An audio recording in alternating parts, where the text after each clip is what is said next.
Islam yang ada yang saya sampaikan lewat Pakuban, yakni menjadikan diri kita, menjadikan pribadi-pribadi yang memang di dirinya tertanam Islam.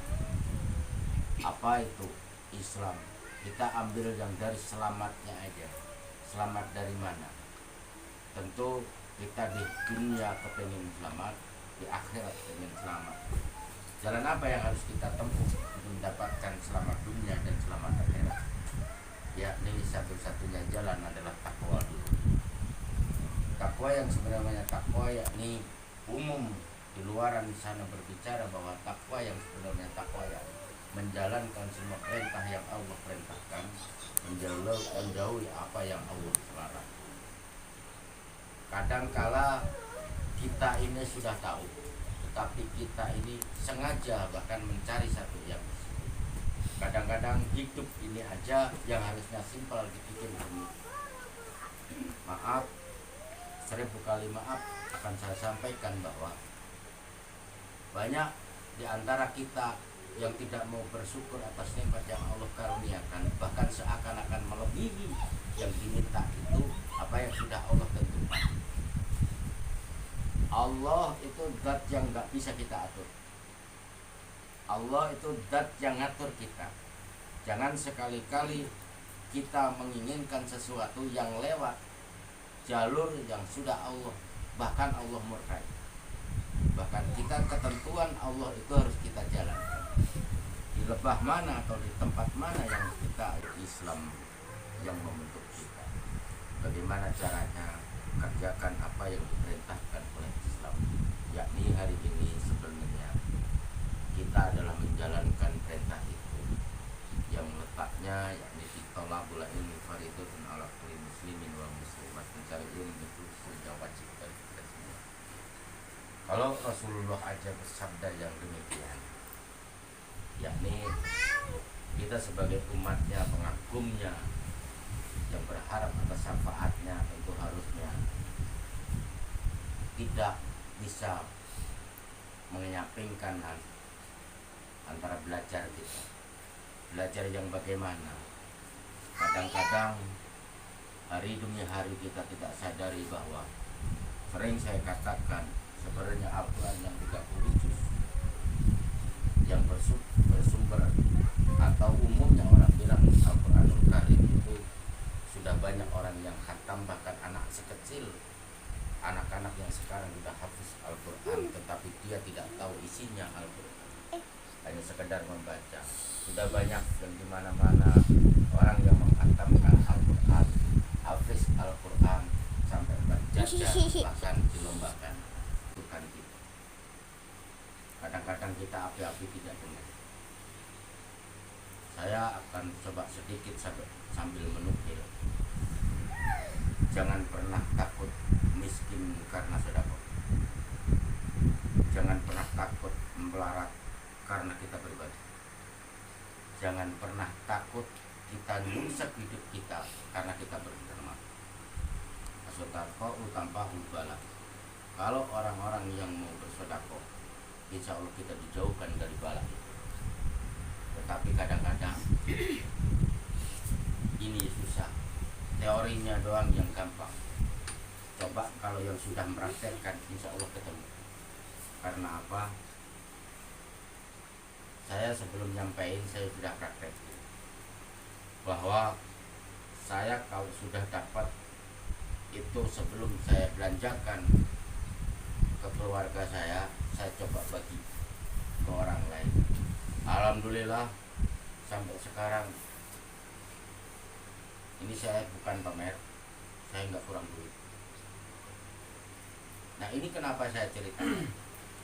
Saya sebenarnya kepengen anak-anak yang sekarang ngaji di Pakuban, harapan terbesar saya adalah setidaknya kalian sukses di dunia dan untuk menggapai akhirat. Kalau sukses di dunia ini kita capai, kita tercapai di situ, insya Allah akhirat pun kita akan mendapatkan, karena bohong ibadah tanpa modal. Kalau ada orang yang ngomong ibadah itu nggak perlu modal, bohong. Karena perlu membeli samping juga harus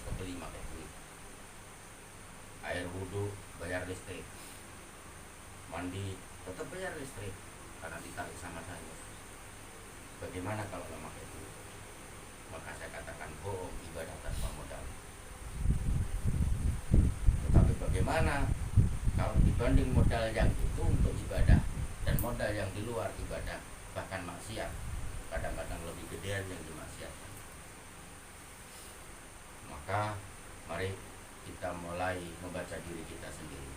Gak perlu ngurusin orang lain yang di luar sana, urusin diri kita sendiri. Mulai menekan kebutuhan-kebutuhan yang sifatnya masih sekunder, bisa dientar dulu, tetapi lebih memprioritaskan kebutuhan primer apa sih yang saya butuhkan untuk hidup. Dan maaf ngomong, makan yang berlebihan itu juga tidak disukai. Bahkan kalau kita mampu hidup ini, kalau falsafah orang tua dulu itu ngomong, makan itu untuk hidup, bukan hidup untuk makan.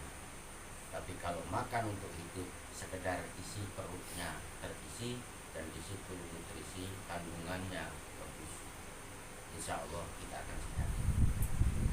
Dan kita bisa lihat di luar sana, orang yang makannya berlebihan, makannya selalu yang berharga, selalu yang wow, ternyata hasil dari riset itulah yang kebanyakan penyakit.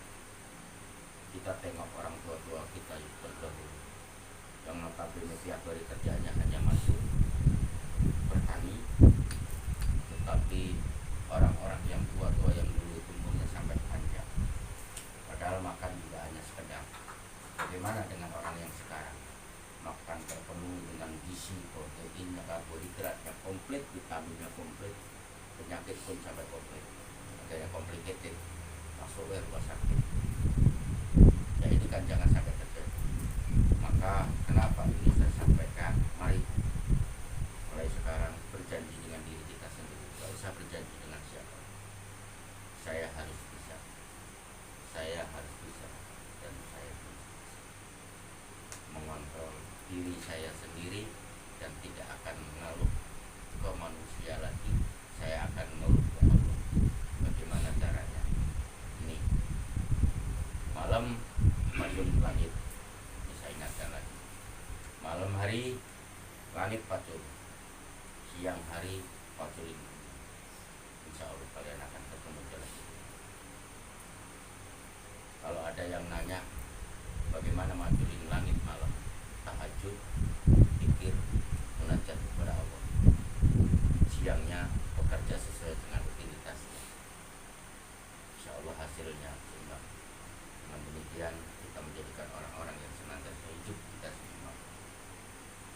Terakhir saya sampaikan, di dalam satu rumah jangan sekali-kali ada masalah keluar bentrok dari masalah yang kecil menjadi besar, karena itu jauh dari rahmatnya Allah dan jauh dari rezekinya Allah. Kalau ada masalah, duduk, sampaikan. Kita duduk sambil nyantai sama pasangan kita, sama keluarga kita. Apa sih